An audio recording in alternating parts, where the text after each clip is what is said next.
I'm sorry that I'll not be able to show you pictures, but I think Comrade Paul will share the pictures later of the kind of water that we drink in Ogoni. As you may have heard in the news, Nigeria had an election, the presidential election and the local elections. We just ended on Saturday, the 18th. I think collations and announcement are still ongoing. So I was sleeping when I just woke up. It's so 5 in Nigeria, 5 a.m. now, going to 5. So the story about the Ogoni people is out there because I don't think there is anywhere in the world where a government and the oil companies have treated a people like they have done in Ogoni. I mean, I'm talking about an area where almost all the communities, not almost, every community in the Niger Delta where I come from, including Ogoni, does not have one single spot where you can say this is potable drinking water.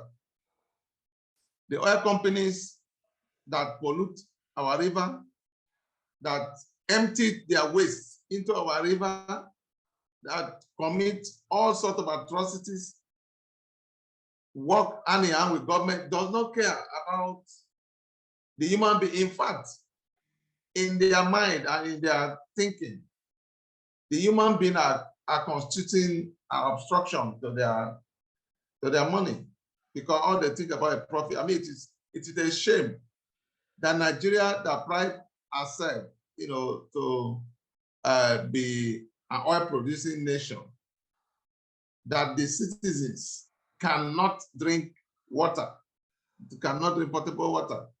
Up to this moment, the Ogoni people, in spite of all that has happened, in spite of the death sentence, because I call the UNEP report on Ogoni a death sentence. Because if you look at that report, the report states, maybe I should let you know how UNEP came. After the devastation and the killings in Ogoni, the United Nations came to do an environmental audit. They did an assessment of the Ogoni environment. And the report they came out with states that the water that Ogoni people drink has benzene, a cancer-causing carcinogen in the water that we drink. The report is online. UNEP report on Ogoni is online. I can even send a link to comment that we share. And that there is every water taken, apart from the fact that it has benzene, is coated with HCM or crude oil. It's coated with HCM or crude oil.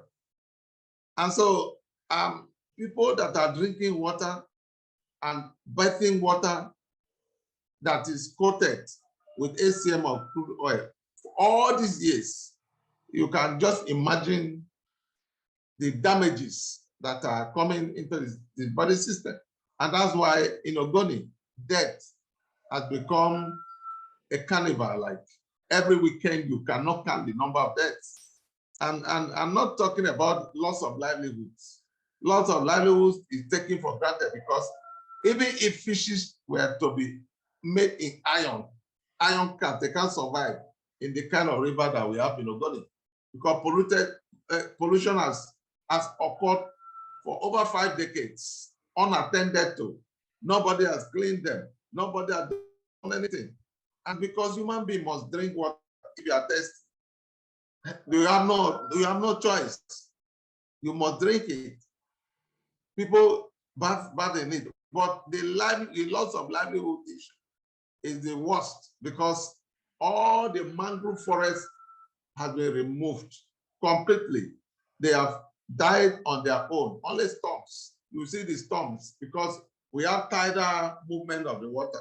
Sometimes the water will come and it will go. So when the water ebbs, you will see storms. That is the only thing that will let you know that there were mangroves here.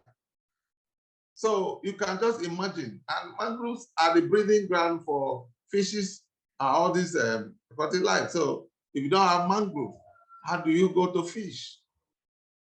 I mean, so you can just imagine what we are going through in the Niger Delta and Ogoni. And I think that,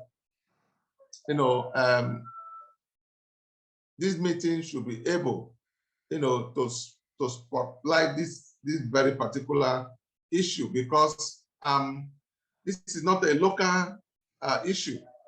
It's an international one, an issue that has brought, the attention of the UN. It's not a local problem. UNEP actually, did a report. So I think that a situation of an emergency should be declared in Ogoni and the whole of Niger Delta. An emergency should be declared because, as we speak, the oil companies haven't destroyed everything, are beginning now to think about migrating to the ocean, offshore. They want to leave the community area where they have completely devastated the land and the environment and destroy our livelihoods. They are now migrating offshore, where human beings will not see them, where nobody will see them anymore.